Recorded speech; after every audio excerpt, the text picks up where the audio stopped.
du père. Deuxième essai donc oral. Cette problématique du père, j'ai fait un traitement spécial pour la mère. C'est un peu pourquoi y a-t-il cette différence de traitement? Pourquoi il y a cette approche plutôt émotionnelle, plutôt primaire de la mère, alors qu'on essaie, que j'essaie d'avoir une approche, comment dire, en totalisante, une approche beaucoup plus complexe de la relation que j'ai pu ou que j'ai encore avec le père. Il est évident que la relation physique peut avoir été interrompue, seulement la filiation demeure. Il y a quelque part le constat de cette permanence de la filiation, et ce lien symbolique, et que cette affiliation est vécue de façon négative ou positive, et vécue avec une certaine, comment dire, pacification. Le terme de pacification est un terme particulier, je l'ai choisi, bien entendu, en connaissance de cause. Je sais que la France a appliqué une politique de pacification au Maroc. Il s'agit de pacifier des gens sans leur consentement, quelque part, de les rendre inoffensifs.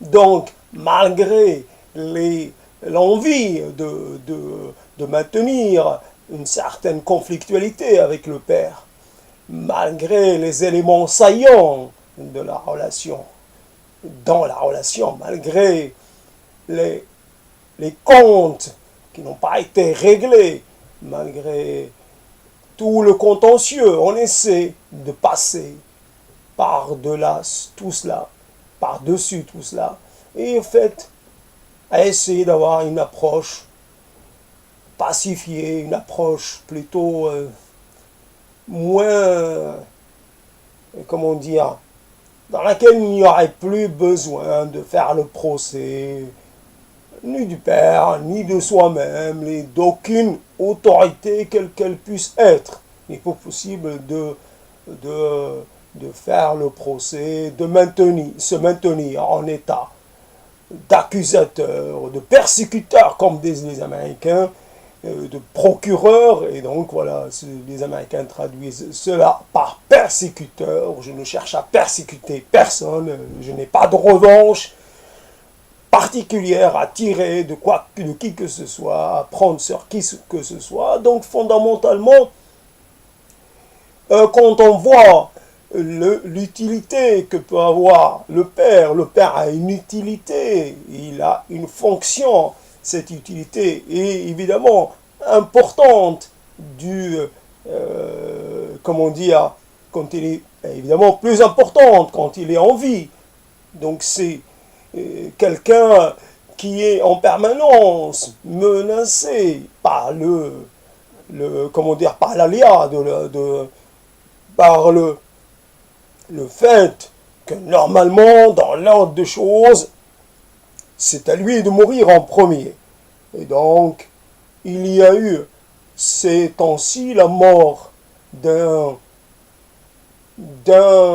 comment dire, d'un berbère qui s'appelle Moha Shiben,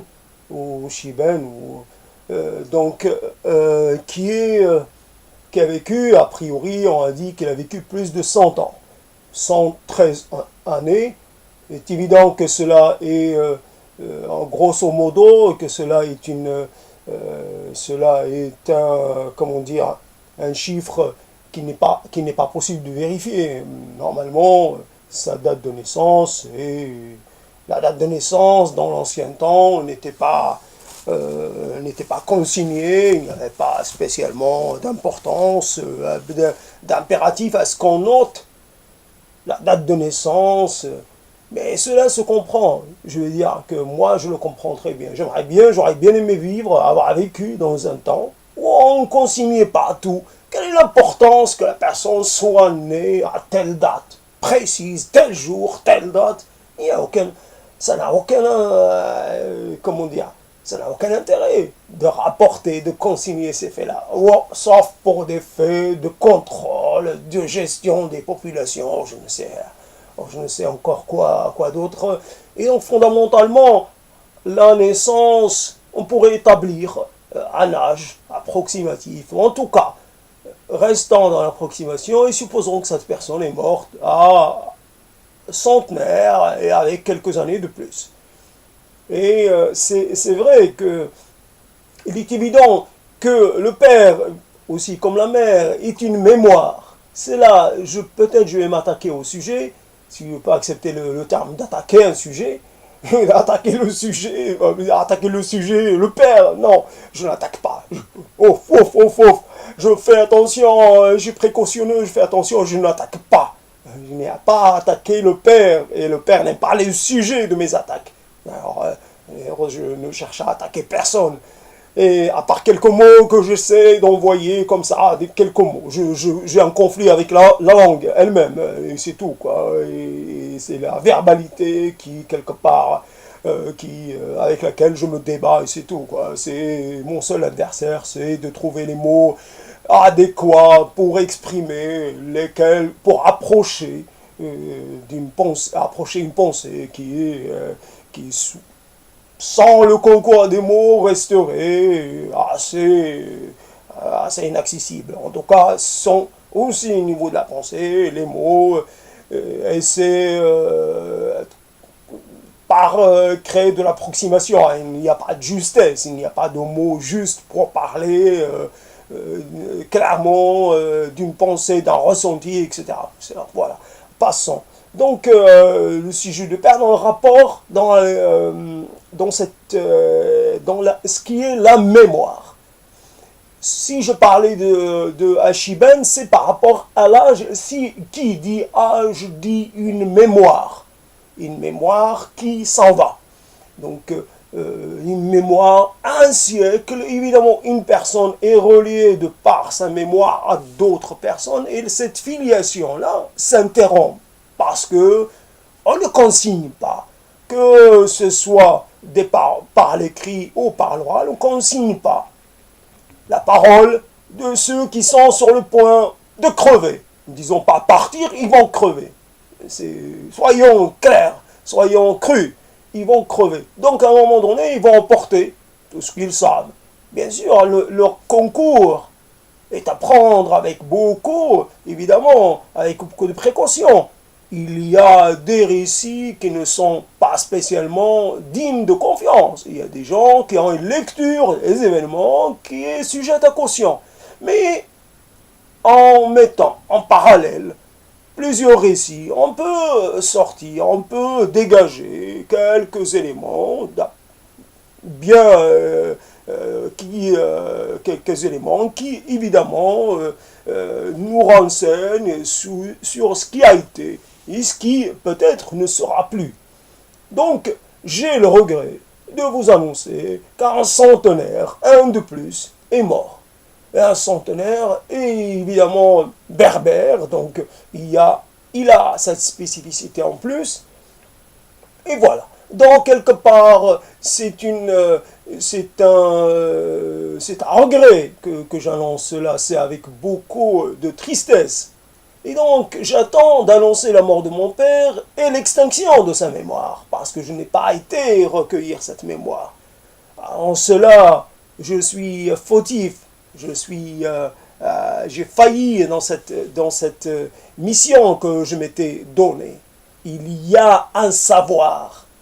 Je tiens à signaler à ce niveau que j'ai une approche de la culture orale qui est très particulière. Je considère la culture orale comme autant aussi importante que la culture écrite, que même en quelque sorte la culture orale, les récits oraux sont au niveau de la quantité et peut-être même de la qualité, puisque nous avons des gens, un récit oral est produit par une personne parlante. Donc, quand on parle, il y a aussi toute c'est la façon qu'a le récitant de réciter, de produire et de faire partager son récit. Un récit écrit, il n'y a pas la parole de celui qui l'a écrit. C'est un récit quelque part comme s'il a été amputé de cette part importante qui est la parole. Notre parole, évidemment, est liée à cette résonance qui se produit dans nos organes, dans notre corps, cette résonance qui permet au son d'avoir la dimension qu'il a. Déjà, donc la parole a un aspect corporel, physique, concret. Et la parole a besoin de ce corps pour mieux s'exprimer dans l'espace, s'exprimer. Et donc, fondamentalement, la parole de ceux qui véhiculent cette culture orale avec tous ses contenus, avec ses variantes, et donc, fondamentalement, ils sont plus nombreux, puisque l'écrit est par essence réduit. Là, il n'a que la part réduite, il n'occupe qu'un espace réduit. Nous ne pouvons pas tout consigner par écrit. Il y a des récits, qu'ils soient les nôtres ou ceux des autres, qui ne sont pas consignables parce qu'on aurait à consigner des quantités de choses extraordinairement en quantité extraordinaire. Donc nous ne consignons pas, beaucoup de gens ne mettent pas leur récit par écrit, donc il y a une grande part de ce qui est la culture, ce qui fait l'essence des relations qui reste hors du domaine de l'enregistrement, de la consignation, etc. Et donc, cette culture orale, par ailleurs, comme elle est issue d'une société qui ne consignait pas par écrit, cette société qui a accordé la place la plus importante à l'échange oral et à l'oralité, donc il y a tous ces gens-là sont porteurs de cette culture qui va rester, qui va devenir inaccessible de par suite à leur disparition. Nous pouvons consigner tout ce que nous voudrons, tout ce que nous avons à consigner, ce qui est issu de nous, mais par contre, tout ce qui est issu de nos ascendants, cela nous sera inaccessible. Donc, quelle est donc cette mémoire d'un temps qui est obligatoirement d'une époque qui s'est transformée. On ne peut pas dire qu'elle a disparu, elle s'est transformée. Et il y a eu des changements, il y a eu des modifications au niveau du mode de vie, au niveau de la perception, des choses, au niveau du rapport des gens entre eux, et la façon que nous avons d'appréhender le monde est déjà, comment dire, elle est polluée. Elle n'est plus dans sa pureté, dans sa forme précédente, je ne peux pas dire originelle, elle n'est pas dans sa forme première.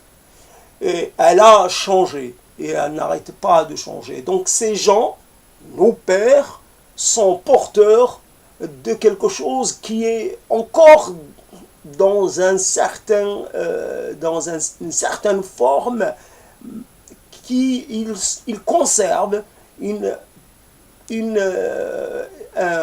conserve quelque chose cette chose est spécifique, cette chose est particulière. Il nous faut absolument que nous en saisir pour la préserver. Donc la mémoire, par exemple, je prends la mémoire au niveau des généalogies. Nos pères sont des généalogistes hors pair, nos mères aussi. Cette science de la généalogie, nous ne l'avons pas. Même si nous l'avions, nous aurions du mal, puisque sur quoi allons-nous nous appuyer pour l'établir? Quelque part, eux, non, c'est ce savoir oral qui est transmis uniquement par l'oralité, et cela nous échappe. façon qu'avait le monde ancien, puisque je me permets d'utiliser ce terme, ce qualificatif, le monde ancien, la façon qu'il a de se comporter vis-à-vis de l'extérieur, vis-à-vis de la nature, vis-à-vis vis-à-vis de son milieu, ses capacités, ses attentes, comment dire, sa philosophie, ses visions. Il y a obligatoirement des choses que nous devrions garder parce qu'elles sont précieuses, parce qu'elles sont le résultat d'une expérience millénaire. Tout cela n'existe pas dans les livres. Et cette expérience millénaire, ce passage de témoins, ce passage entre générations qui va s'arrêter avec mon père, qui va s'arrêter avec Achiben, qui s'est arrêté avec Achiben, qui s'arrête avec tous ces gens qui disparaissent sans que nous nous sentions en danger. Nous sommes en danger d'amnésie quelque part, d'amputation mémorielle. Et cela devrait nous alerter. Nous devrions partir dans une quête, quelque part, de nos sources. Celui qui ne se réclame pas d'un passé n'a peut-être pas d'avenir, pour parler de façon un peu rapide. Mais nous devons, pour nous permettre d'avoir un positionnement qui soit le plus juste possible, savoir ce à quoi nous renonçons précisément et par quoi nous allons remplacer ce à quoi nous sommes prêts à renoncer. Qu'est-ce que nous voulons garder, sauvegarder, et qu'est-ce que nous voulons laisser, abandonner, qu'est-ce que nous voulons garder comme trace, comme, comment dire, comme terme d'appartenance. Est-ce que nous voulons affirmer notre appartenance à notre ancienneté, tout en ayant une idée complètement, je veux dire, une idée qui n'est basée sur rien de concret, une idée comme cela, une idée fausse sur ce qu'était cette ancienneté. Ce temps, il avait comment dire, il avait une organisation propre, un fonctionnement propre, et il avait évidemment, il avait ses limites, mais il avait aussi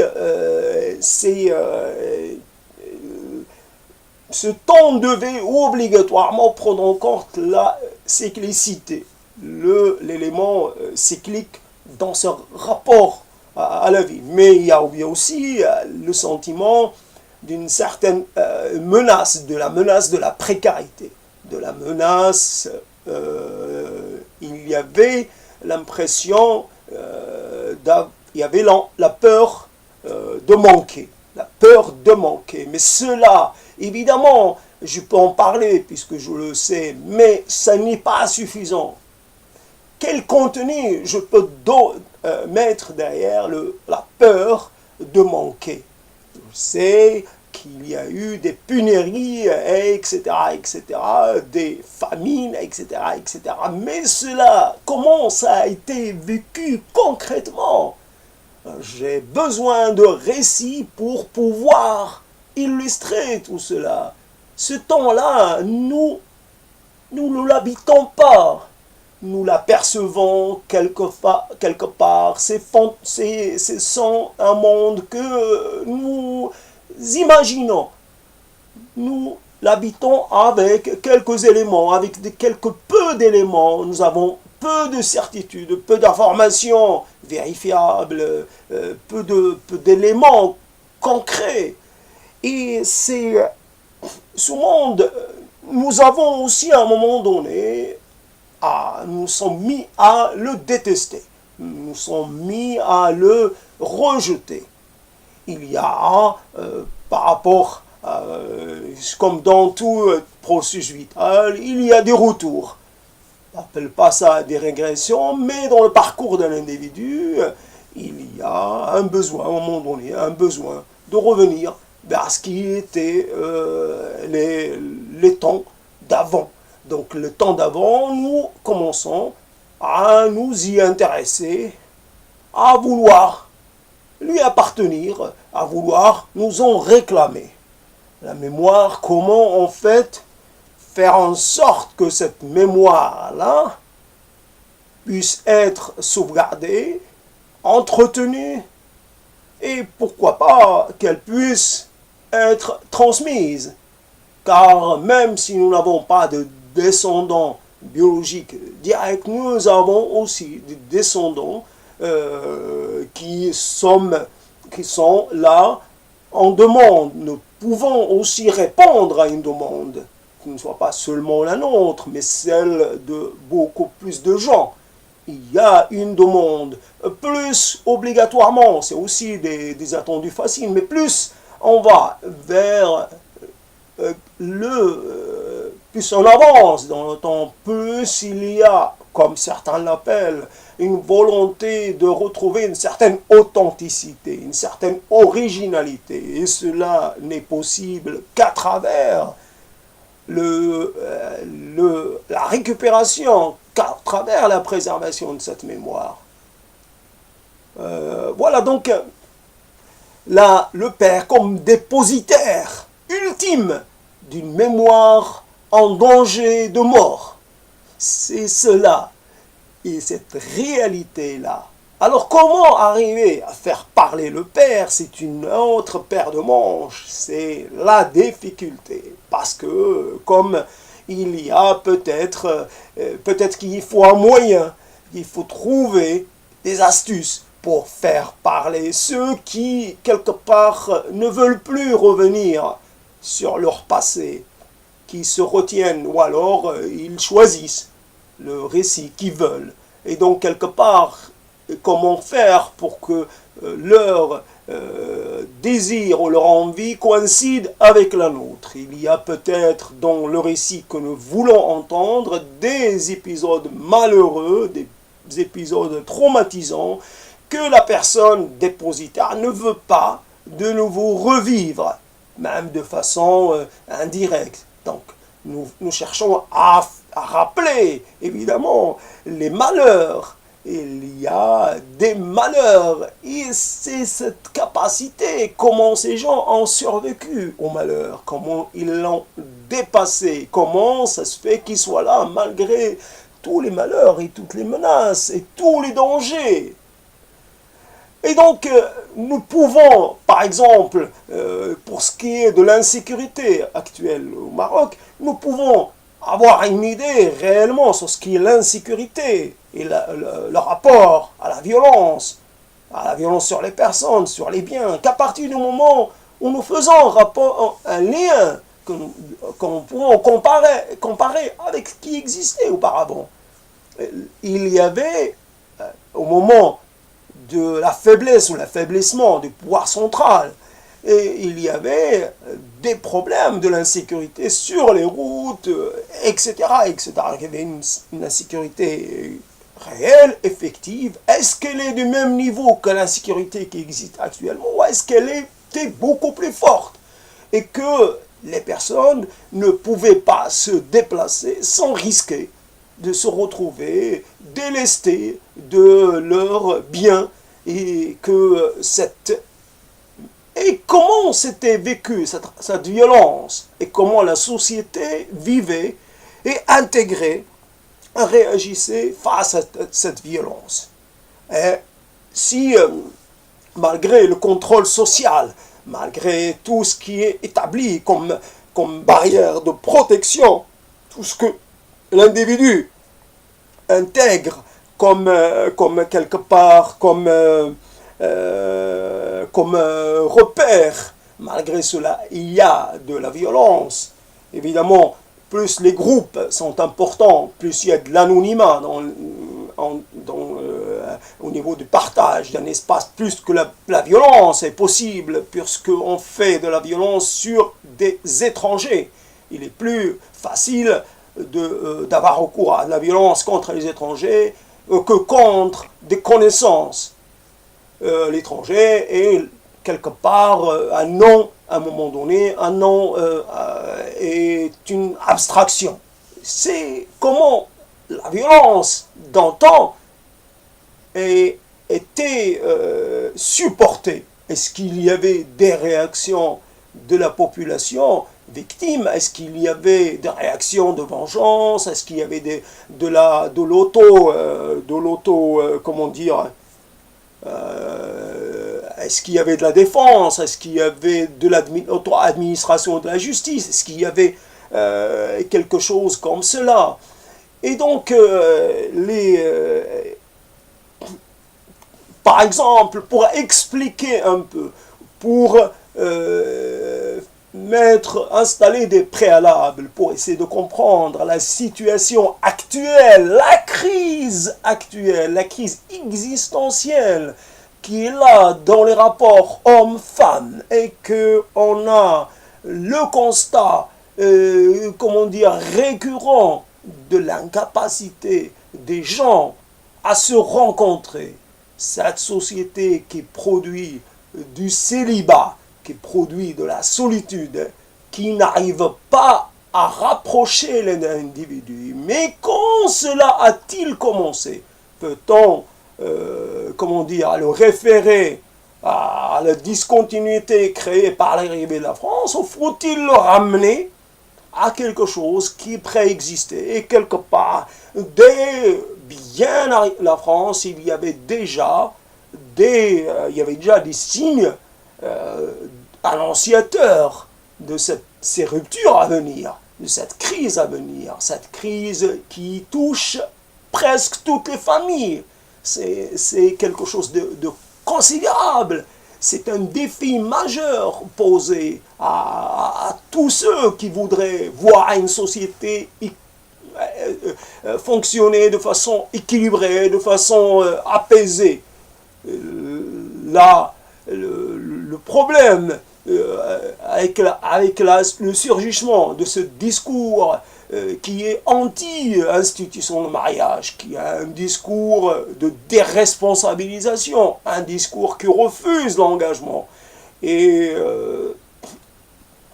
faut-il voir que c'est parce que les autres générations ont mal fonctionné dans le sens d'un rapport homme-femme, que quelque part les enfants, ceux qui normalement ne se marient pas aujourd'hui, c'est parce que ils ont constaté que le mariage, l'institution maritale est quelque chose qui n'est pas viable, ce n'est pas la voie à suivre. Faut-il voir que bien avant, la société qui évidemment qui nous a précédés a créé ces conditions qui conduisent aujourd'hui à ce désaveu de l'engagement marital. Il s'agit réellement d'un désaveu, d'une dévalorisation. Les hommes, les femmes restent entre elles, les hommes restent entre eux.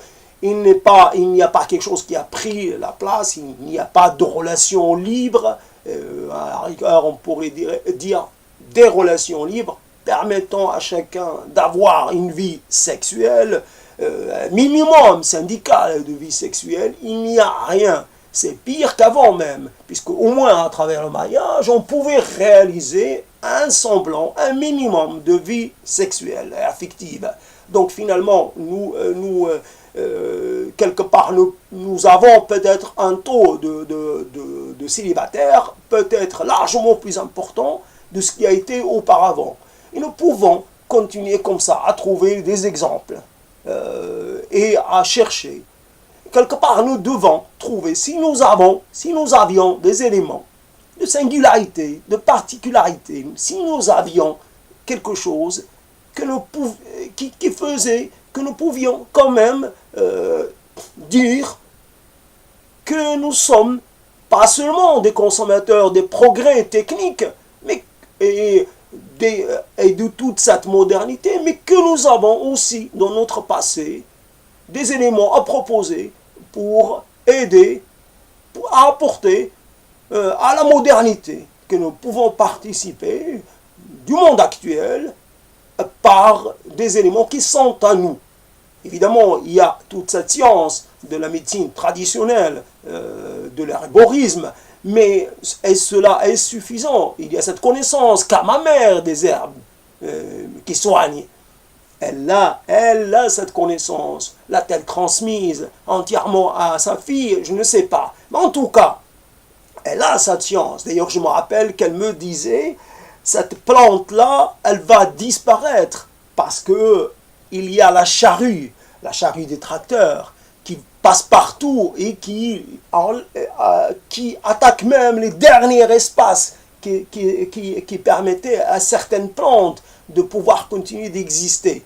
Donc c'est la charrue mécanique, la modernité, et cette modernité envahissante, cette modernité conquérante, et ce machinisme. Est-ce que quand on voit les problèmes que pose l'utilisation de la médecine chimique, allopathique, enfin, tout ce qui est proposé et qui a des effets secondaires, je veux dire, assez conséquents, donc quelque part, peut-être, il y a des choses à attendre de ce savoir, j'allais dire ancestral, savoir ancien. Peut-être qu'il y a autre chose dans ce qui est qu'il pourrait être possible d'appeler le fond commun de sagesse. Voilà, quelque part de sagesse. Et de sagesse, de ce qui est en fait la conclusion, de ce qui est en fait le résultat d'un certain nombre d'expériences transmises de génération en génération, et que dans ce savoir, il est possible pour nous de trouver des pistes pour essayer d'avoir des rapports équilibrés entre nos besoins et nos besoins quelque part en expansion et quelque part un devoir de retenue, un devoir de modestie. Nous devons être modestes dans notre rapport à ce qu'il est possible d'avoir. Une gestion de l'avoir beaucoup moins expansive, beaucoup moins globalisante, beaucoup moins prenante, qui laisse une part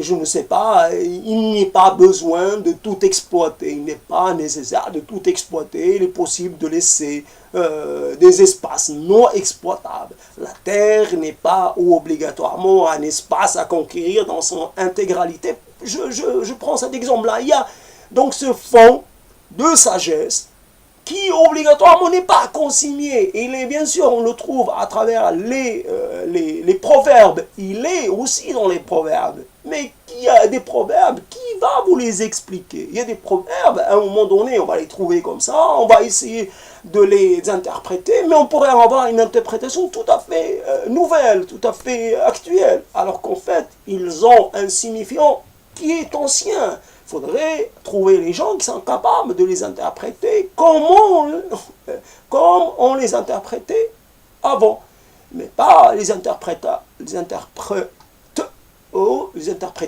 d'aujourd'hui. Donc fondamentalement, il y a bien sûr cette science des proverbes, ce savoir, mais il y a aussi des récits qui accompagnent, des récits qui illustrent aussi ce rapport à la vie, ce rapport à ce qui nous entoure, notre position dans le règne du vivant, quelque part, ce qui fait notre spécificité, ce qui fait nos forces, notre force et nos faiblesses, ce qui fait